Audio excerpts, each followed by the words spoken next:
Interbank में dollar 18.89 रुपये महंगा होकर 285 रुपये की बुलंद तरीन सतह पर आ गया। तफसीलात के मुताबिक इंटरबैंक मार्केट में रुपये के मुकाबले में डॉलर की ऊंची उड़ान जारी। इंटरबैंक में डॉलर की कीमत में कारोबारी हफ्ते के चौथे रोज बड़ा इजाफा हुआ, जिसके बाद डॉलर मुल्की तारीख की बुलंद तरीन सतह पर पहुंच गया।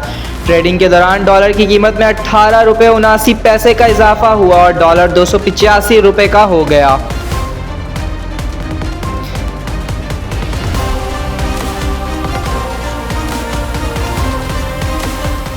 सुप्रीम कोर्ट के इंतखाबात कराने के फैसले पर अवाम ने चीफ जस्टिस ऑफ पाकिस्तान को कौम का हीरो करार दे दिया। तफसीलात के मुताबिक सुप्रीम कोर्ट की जानिब से इंतखाबात कराने के फैसले पर रद्द-ए-अमल देते हुए कहा, चीफ जस्टिस आइन के मुहाफिज हैं।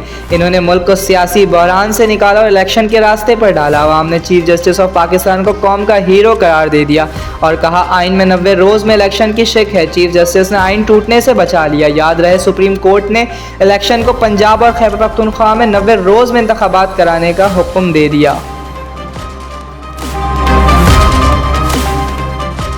निजी स्कूल में गर्दन की रग कटने से जख्मी होने वाला तालिब इल्म चल बसा। 5वीं के तालिब इल्म हुज़ैफा को कांच लगा था। तफसीलात के मुताबिक कराची के मॉडल कॉलोनी में स्कूल में कांच लगने से जख्मी होने वाले बच्चा चल बसा। तालिब इल्म 5 दिन वेंटिलेटर पर रहा। हुज़ैफा को मॉडल कॉलोनी कब्रिस्तान में सुपुर्द खाक कर दिया गया। इस मौके पर वालिद ने कहा, हमें ये पैगाम देना था कि स्कूल वाले बच्चों की हिफाजत करें। बच्चे के वालिद का कहना था कि मैं चाहता हूँ कि आइंदा किसी हुज़ैफा के साथ ऐसा ना हो।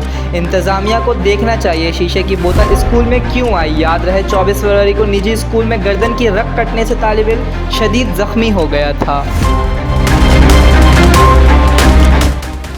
अदालत ने इदारों में बगावत पर उकसाने के केस में lieutenant general retired Amjad Shoaib को बाइज्जत बरी करते हुए फौरी रिहाई का हुक्म दे दिया। तफसीलात के मुताबिक इस्लामाबाद के डिस्ट्रिक्ट एंड सेशन कोर्ट में लेफ्टिनेंट जनरल अमजद शुएब के खिलाफ केस की समाअत हुई। जुडिशनल मजिस्ट्रेट अब्बास शाह ने केस की समाअत की। लेफ्टिनेंट जनरल अमजद शुएब के वकील मियाँ अशफाक अदालत में पेश हुए। वकील मियाँ अली अशफाक ने अदालत को बताया, लेफ्टिनेंट जनरल अमजद शुएब के खिलाफ किसी भी पब्लिक सर्वेंट ने मुकदमे की दरख्वास्त नहीं दी। इनके अल्फाज पर केस नहीं बन सकता।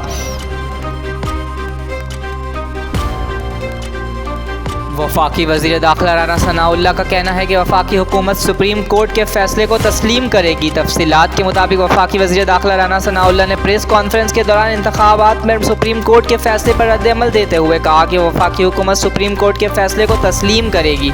राना सनाउल्लाह का कहना था कि सुप्रीम कोर्ट के फैसले में इख्तलाफ राय आया है। अक्सरियती फैसला 4-3 से है। हाई कोर्ट में ज़ेर इल्तवा समाअत की वजह से मौजूद जजेस ने इख्तलाफी नोट लिखा है। वफाकी वज़ीर दाखिला ने कहा कि 9 रुकनी बेंच में भी पहले 2 जज ने इख्तलाफी नोट दिया था। इस बार भी 5 रुकनी बेंच में 2 जजेस ने इख्तलाफी नोट दिया है। देखा जाए तो सुप्रीम कोर्ट का फैसला 4 और 3 की अक्सरियत से है। इनका मजीद कहना था कि अब मामला पेशावर लाहौर हाई कोर्ट में ज़ेर इल्तवा है।